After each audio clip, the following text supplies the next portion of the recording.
Reserve Bank of India.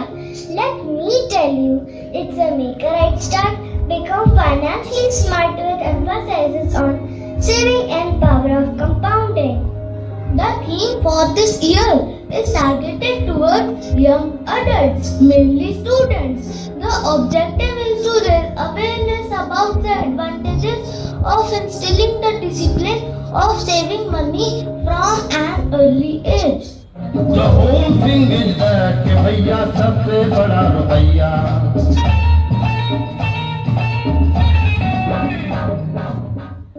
जो पैसा बचाता है वो ही कल को खुशहाल बनाता है.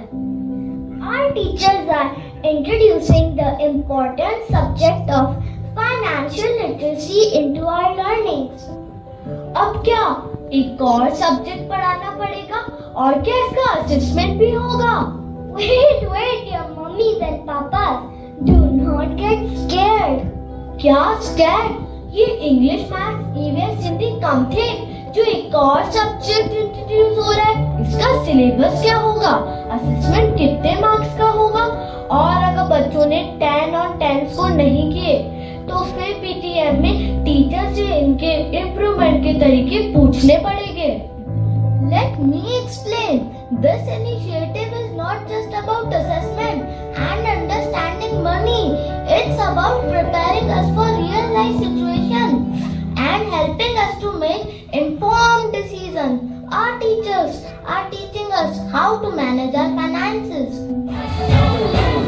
पैसा ये पैसा पैसा है कैसा नहीं कोई ऐसा जैसा ये पैसा ये हो मुसीबत न हो मुसीबत हो मुसीबत न हो मुसीबत अब आप लोग सोचेंगे कि हम बच्चों के पास ऐसा कौन सा कुबेर का धनगड़ा है और हमें कौन सा फाइनेंस मैनेज करना है, and that too without money. Let us remind you of our cash flows. विभिन्न मौकों और त्योहारों पर जैसे रक्षाबंधन, ईद, दिवाली, भाई दूज, क्रिसमस, न्यू ईयर व आशीर्वाद स्वरूप घर के बड़े बुजुर्ग, रिश्तेदारों व परिचित द्वारा हमें धनराशि मिलती है. अरे वह तो मम्मी ही ले लेती है. तो वह पैसे मैं तुम्हारे लिए तो सेव करती हूँ. तुम अभी बच्चे हो, तुम्हें समझ नहीं है. अब ऐसा नहीं है. अब हम हमारी धनराशि नहीं देंगे क्योंकि हमें हमारे स्कूल में इसे मैनेज करना सिखाया जा रहा है. Our teachers are introducing us terms like savings, needs, cash, income, loan, stock, emergencies and many more. And these learnings will serve throughout our lives. Learning की बात करें तो पंचतंत्र की कहानियों ने हमेशा हमें जीवन की महत्वपूर्ण शिक्षाएं प्रदान की है. क्या आप में से किसी ने पंचतंत्र की कहानियां सुनी है? सुनी ही होंगी. क्या आपको याद है पंचतंत्र की लालची मगरमच्छ और बंदर की कहानी, जिसमें मगरमच्छ की पत्नी बंदर का दिल खाना चाहती थी और कैसे बंदर अपनी चतुराई से बच निकला था और मगरमच्छ खाली हाथ रह गया था. So, today little Bhavani Singh Heights are going to present a story from Panchatantra. But it's the twist. And this famous story is about the clever monkey of 2024 Golu and the cunning crocodile Gabbar. इस बार हम इस कहानी से एक विशेष शिक्षा ग्रहण करेंगे जो कि फाइनेंशियल लिटरेसी से जुड़ी है. आज की इस नाट्य प्रस्तुति से हम समझेंगे कि कैसे सही डिसीजंस और योजना से हम अपने फाइनेंशियल गोल्स को हासिल कर सकते हैं और किसी भी फाइनेंशियल ट्रैप से खुद को सेफ रख सकते हैं. So, the wait is over now. Let us enjoy the story. तो चलिए आपको ले चलते हैं. अभी रुको, पहले देते हैं हम इनको कुछ क्लूज. शिक्षा की इस दुनिया में इस शहर की पहचान निराली. राजस्थान की शिक्षा में इस शहर ने सबसे पहले बाजी मारी. चटनी बिना जो लगे अधूरी, अरे दोस्तों, लोग खाते हैं मजे से यहाँ की चटकारे वाली प्रसाद कचौरी। इस शहर के पहले आती है बूंदी की ऊंची नीची पहाड़ियाँ। दोस्तों, बहुत प्रसिद्ध है वहाँ की डोरिया की साड़ियाँ। थर्मल पावर से रोशन हर घर द्वार, पत्थरों की माटी में इतिहास का आकार। सर्दी इतनी पड़ती यहाँ कि ओढ़ने पड़े कंबल। दोस्तों, यहाँ की मशहूर नदी है चंबल। Any guesses? यस, वो है कोटा। ये कोटा है, ये दिल है भारत का, लहराते शिक्षा के सागर सा। यहाँ सात अजूबे एक शहर में, बहती है शांति की धारा हर एक लहर में। गीत खुशी के गाए, यहाँ चंबल प्यार लुटाए, बड़ा ही सुंदर लगे यहाँ पर घड़ियालों का मेला। फिट सिटी में नहीं घुमा रहे। चंबल नदी के किनारे चलते हैं, जहाँ रहते हैं गोलू बंदर और गब्बर मगरमच्छ अपने कुछ फ्रेंड्स और फैमिली के साथ।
बंदूक की गोली।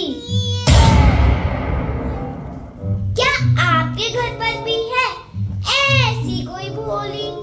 अब जाकर देखूं कहाँ चला रही है भोली अपने बातों की गोली। ये रातें, ये मौसम, नदी का किनारा, ये चंचल हवा। ये रातें, ये मौसम, नदी का किनारा, ये चंचल हवा। Wow, what a beautiful weather. किसी ने सच कहा है, अगर दुनिया में कहीं सुकून है तो सिर्फ चंबल नदी के किनारे पर।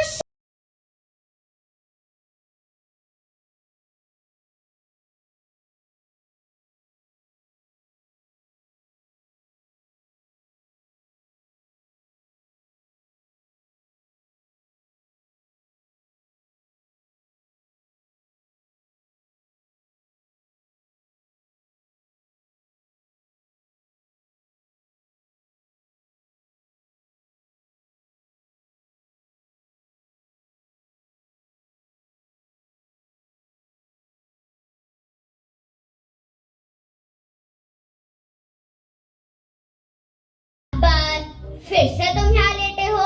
मैंने तुमसे कहा था कि बाजार से कुछ खाने का सामान ले आओ, घर पे कुछ मेहमान आने वाले हैं। हाँ, मैं लेटा रहता हूँ, मेरी हॉबी है लेटना और पैशन भी। मेरी लाइफ में कुछ भी होता है तो मैं लेट जाता हूँ। Look at Golu, how active he is. He always works hard for his better future. अरे मूर्ख है, भविष्य बनाने के लिए अपना वर्तमान खराब कर रहा है। वैसे भी बंदर क्या जाने अंदर का स्वाद। मुझे देखो कितना आराम है मेरे वर्तमान में, और फिर भविष्य देखा ही किसने है। मैं तो आज में जीता हूँ, आज में। If you do not work in the present, how will you make our future secure? It is not mandatory to work hard. We can work smartly also. अभी दिखाता हूँ, ठहरो। But hard work is the key to success. बोलू बोलू, बोलू बोलू, how are you? क्या चल रहा है आजकल? Fog चल रहा है, fog. We are going to collect fruits. You both always seem to have an enough amount of fruits. Why don't we make a deal? I'll take you across the river to find the juiciest, ripest fruits, and in return, you can share some with me. Oh, what a nice offer! I'm ready. I accepted. And what about you, Golu? You expect me to hop on your back and trust you? The last time I trusted someone, I lost half of my fruits and gained a reputation for being too trusted. And Guru, how did you get ready? Did you forget what I did to my uncle? He was almost about to eat his heart. Oh, thank you, Dost. My brain just hit rewind. Now I'm spooked. Bye. I'm going. छोड़ो कल की बातें, कल की बात पुरानी, नए दौर में दिखेंगे मिलकर नई कहानी। अरे, तुम कहाँ पुरानी बात लेकर बैठे हो? मुझे देखो, कितना मासूम और सीधा लगता हूँ मैं। हाँ, बिल्कुल जलेबी की तरह नेबी, सीधे और लोमड़ी की तरह मासूम। But let's be practical here. Instead of riding your trustworthy back, how about I give you some fruits as a loan? Fruits as a loan? वाह, वाह बोलो बाबू, मैं fruits को बगीचा समझ के क्यों लूं? ओहो Gabbar, let me explain some financial terms. Meet loan, यानी ऋण. Hello everyone, let me introduce myself. I am LOAN, loan, not loan. Loan means borrowing from another party with the agreement that it will be repaid over time. Loan यानी ऋण, मतलब किसी पक्ष से उधार लेना इस समझौते के साथ कि इसे समय के साथ चुकाया जाएगा, वह भी इंटरेस्ट के साथ। इंटरेस्ट? मेरा तो इंटरेस्ट सिर्फ सोने और खाने में है। वो तो सबको पता है कि गब्बर का इंटरेस्ट और पैशन क्या है, but I am asking interest of loan. अरे ये प्रिंटरेस्ट इंटरेस्ट क्या बोले जा रहे हो? हाँ, सही पकड़े हैं। INTEREST, इंटरेस्ट मतलब ब्याज। Yes, I am interest, the price you pay to borrow or return on savings and investment. The fruit that you receive from Golu is the return on your loan. But in addition to that, there will be extra fruits. These extra fruits which you will be given is called interest. यानी कि जो फल तुमने गोलों से लिए हैं वह तुम्हें लौटाने ही होंगे, पर उसके अलावा एक्स्ट्रा फल भी देने होंगे। यह एक्स्ट्रा फल इंटरेस्ट या ब्याज कहलाता है। Oh, wait, why should I give you extra fruit? क्या आप में से किसी ने बैंक से लोन लिया है, उस पर EMI जाती है विद इंटरेस्ट? ये इंटरेस्ट थोड़ा अखड़ता है ना, पर गब्बर जी को समझाइए, बिना interest loan not possible. Dear, it's like a friendly way of saying that don't be lazy. Oh, easy, I'll take that deal. अभी के लिए फ्रूट्स के मजे लेने दो, बाकी बाद में देखी जाएगी। याद रखना, महीने के लास्ट में मेरे सारे फ्रूट्स और कुछ एक्स्ट्रा फ्रूट्स जो कि इंटरेस्ट होंगे वह तुम्हें लौटाने होंगे। एक्स्ट्रा ना सही, जो लिया है वो तो मैं लौटा ही दूंगा। No, give me a written agreement. Written agreement? For what? I don't want to write anything. I just want to enjoy. मैं तुम्हें अच्छे से जानता हूँ। Wait, this is an agreement that if you are not able to pay your loan back to me, I will own this river bank and you have to leave this place. Where to sign? Read it properly and sign it. I don't want to read too many pages. I'll sign. याद रखना, extra तो मैं पहले लूंगा क्योंकि मूल से ज्यादा ब्याज प्यारा होता है। क्यों, सही बोल रहा हूँ ना? अरे ये फ्रूट के बीच में मूली प्याज की सब्जी कहाँ से आ गई?